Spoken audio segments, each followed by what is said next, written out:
D'être avec nous pour la suite de Culture Média. Dans un instant, nous recevrons l'excellent Gilbert Montagné pour son nouvel album. Mais on est toujours avec Isabelle Morini-Bosc et Emmanuel Petit pour la 6e saison des Traîtres qui démarre demain soir sur M6.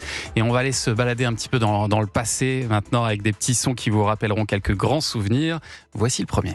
J'avais essayé, et probablement quelque part réussi, à enlever tout ce qu'il y avait de laid dans cette profession. Et c'est ça qu'il faut bien vous mettre dans la tête. D'où l'expression rendre le vice joli qu'on a lu dans plusieurs interviews. C'est exactement ça.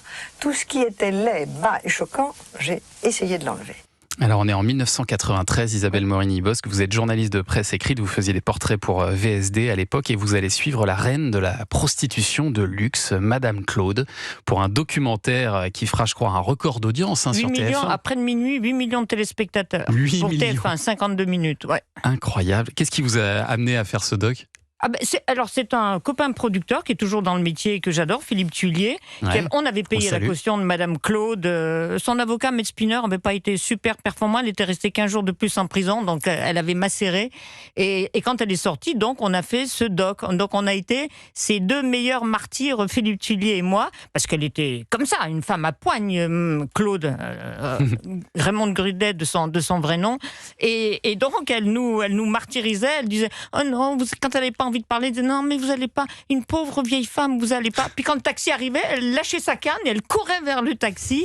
Mais c'est vrai qu'elle nous racontait des choses, on peut pas toutes les raconter. Et alors comme elle adorait la chirurgie esthétique avant l'heure, elle faisait elle faisait modifier certains trucs chez ses filles. Et alors moi j'étais son meilleur cobaye. J'ai rien fait, sans quoi j'aurais attaqué le chirurgien. Mais elle me disait ah non mais Isabelle c'est pas possible. Mettez-vous des seins quoi, c'est pas possible. Faites un lifting. J'avais 32 ou j'étais toute jeune quand même. Ouais. Et elle me dit, et puis alors vous avez un truc horrible, Isabelle, horrible, il n'y a que Perfide qui en a des pires que vous. Je lui dis quoi ? Vous avez déjà tout disséqué. Elle me dit, vos oreilles. Elles sont horribles, vos oreilles. Elle est sympathique. Depuis, je les ai. On l'a accompagné, son producteur et moi, jusqu'à sa mort. On est resté très proches, paradoxalement, et je l'aimais beaucoup. Allez, une autre archive sonore maintenant. Écoutez ça. Michel Platini le suivait attentivement et seul l'intéressé, qui fait preuve, c'est à noter, d'une étonnante maturité et sagesse, se montre surpris par sa sélection. C'était une surprise pour vous ? Au début, je crois que c'était une blague d'un ami. Je me dis que pourquoi moi, il y en a beaucoup d'autres qui auraient pu être à ma place. Et si on me fait confiance déjà à mon âge, j'espère que plus tard, je continuerai à satisfaire la confiance qu'on me porte en moi. Il y a vraiment des jours où je regrette qu'on n'ait pas l'image d'Emmanuel Petit. Non, mais moi j'ai l'image en tête. Il est tout rouge. J'ai l'image. Non, je suis rose. Alors là, vous aviez presque 20 ans, Emmanuel Petit, les cheveux roux en brosse. Ouais, 19 ans, ouais. Voilà. Et quand vous apprenez votre première sélection dans l'équipe de France de foot, et vous avez vraiment cru à une blague à l'époque. Non seulement j'ai cru à une blague, mais en plus, comme je le dis dans l'interview, c'est que j'ai le sentiment de ne pas la mériter, cette première sélection.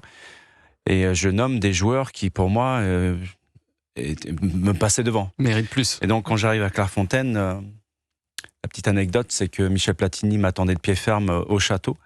Et quand j'ouvre la porte du château, il me dit « Ah bah tu tombes bien, il faut que je te parle ». Et donc, il me fait une espèce de remontrance en me disant « Tu m'as foutu dans une merde pas possible ». Parce que tes déclarations, même si quelque part je les trouve vraiment sincères et humbles, m'ont mis en porte-à-faux vis-à-vis de la presse parce que j'ai été questionné, bombardé de questions à ton sujet en disant mais pourquoi pouvez nous expliquer pourquoi vous avez sélectionné Emmanuel Petit alors que lui il a cité d'autres joueurs, notamment Sylvestre et Alain Roche, qui pour moi étaient des très très bons défenseurs centraux également. Et donc, il m'a fait cette remontrance. Et après le match, je suis rentré à l'AS Monaco. Et il y a mes coéquipiers de l'AS Monaco, certains qui rêvaient de venir en équipe de France, notamment Gérald Passy. Donc, Gérald, si tu m'écoutes, voilà, c'est une petite anecdote. Au moment où je récupère mes équipements pour aller m'entraîner avec mes coéquipiers, il vient me voir, il me dit « Manu, je trouve que c'est tout à ton honneur ce que tu as dit, mais la prochaine fois, ferme-la », il me dit. Ah ouais. Oh la vache. Et vous avez été bon dans ce premier match avec les Bleus ? Non, au contraire, j'ai cru que c'était même ma dernière sélection, puisque j'ai fait une passe latérale. On a joué contre la Pologne au Parc des Princes, et j'ai fait une passe latérale que j'ai ratée, et l'attaquant polonais l'a saisi. Et heureusement, il a raté son face-à-face. Je crois que c'était Bruno Martini, paix à son âme. qui a sauvé les meubles et donc je me suis dit heureusement, parce que je pense que ça aurait pu être ma première et dernière sélection. Ça va, vous êtes bien rattrapé depuis. Ouais. Attention, le prochain extrait, il est très court, mais il est très bon. Au service de la collectivité, ça je peux vous dire, je l'ai vu sur Pékin Express, ta gueule. Le plus beau ta gueule de l'histoire de la télé. C'était évidemment sur le plateau de Touche pas à mon poste, Isabelle Morini-Bosque. Ça fait 13 ans que vous êtes dans cette bande de Cyril Hanouna, avec des absences, avec des retours. Et je me demandais comment est-ce que vous gérez ça, les moments de grâce et de disgrâce. Je gère pas. On m'appelle, je viens. On m'appelle pas, je viens pas. Alors je suis vraiment une créature basique. Mais quand on vous appelle pas, on est toujours un peu. Non, mais on est toujours un peu vexé parce qu'on se dit pourquoi il m'aime plus. Et puis après, et d'ailleurs, souvent il envoie un petit message pour dire chérie, tu es toujours dans mon cœur et dans l'équipe, donc on est fiers, on est orgueilleux et tout. Parce que moi, Cyril, je le connais depuis le service public. Et donc, j'ai toujours dit, ce mec, il a des fulgurances, il ira loin. Ouais. Alors, comme tous les mecs qui ont des fulgurances, des fois, ça peut m'agacer, parce que je me dis, il ne me voit pas tel que je suis. mais globalement, si je suis toujours là au bout de 13 ans, c'est que je ne suis pas masochiste. C'est que donc j'y trouve mon compte. Et si je suis là depuis 13 ans, c'est que quelque part il se dit la vieille n'est pas encore servie. Donc voilà. Allez, un dernier petit son. On est sur Europe 1, un certain 12 juillet 98. Il y a 3 Français qui partent sur la contre-attaque, notamment Emmanuel Petit. Petit qui va marquer le 3e but. Et 3e but, 3-0.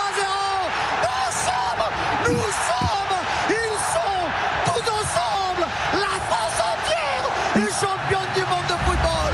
Historique, inimaginable. 3-0 à quelques secondes de la fin. Avec ce 3e but marqué par la révélation de la Coupe du Monde, Emmanuel Petit. 3-0, on les a assommés. Même moi, je sais que c'est la révélation. C'est fou, cette voix de Jeanne Sacomano au micro d'Europe 1, là, quand vous avez assommé effectivement l'équipe du Brésil ce 12 juillet 98, Emmanuel Petit avec ce 3e but marqué à la dernière minute. L'équipe de France championne du monde pour la première fois de son histoire. Tout ça qui se passe en plus devant votre public au Stade de France. Des moments comme ça, on ne peut pas en vivre 2 dans sa carrière. C'est pas possible, ça. Il n'y a rien de plus fort, parce qu'on sort du cadre purement sportif et on touche tout le cœur des Français et des Françaises. Donc, même ceux qui n'aiment pas le football, qui n'aiment pas les footballeurs, d'une façon générale, ont rallié cette cause et cette communion, cette joie intense sur le plan émotionnel également. Donc, je vais vous faire un aveu, ça peut paraître désuet ce que je vais dire, mais c'est la dernière fois que j'ai vu mon peuple, le pays, uni et heureux. Rassemblés. Célébrer tout le monde sans avoir de distinction politique, religieuse, d'appartenance que vous voulez. On s'en fiche complètement. On est là tous pour célébrer sous le même drapeau. Et c'est ça que je trouve, en fait, j'ai une nostalgie à ce niveau-là. Et je trouve que des fois, ça me fait peur parce que c'est qu'un match de football et il y a des choses beaucoup plus importantes que ça. Mais je me dis, c'est peut-être le seul bastion encore dans nos sociétés où le sport, où les gens puissent encore déclarer leur flamme à leur pays sans tomber dans des relents nationalistes, on va dire, mais plus patriotiques. Et c'est ça que j'ai toujours adoré, en fait. Et on peut citer Aimé Jacquet aussi. Aimé Jacquet également. Qui aurait dû quitter le pays s'ils avaient perdu. Il l'a toujours dit et je pense que c'était vrai. Roger Lemaire, ça a été un peu son cas aussi après. Mais je suis assez nostalgique d'une certaine époque. Peut-être que ça va revenir. Peut-être que dans quelques mois, on aura une belle encore nouvelle. Une fois, si l'équipe de France, si l'équipe de France arrive à décrocher une 3e étoile, il y aura certainement une joie intense, mais qui sera, à mon sens, malheureusement éphémère. Regardez pas, moi j'aime le badminton.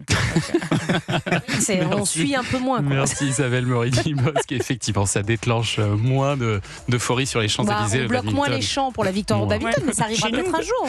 Les Traîtres, saison 6, ça commence demain soir, 21h10 sur M6. C'était un bonheur de vous recevoir également tous les deux. Emmanuel Petit, Isabelle Morini-Bosque. Merci beaucoup d'être venus.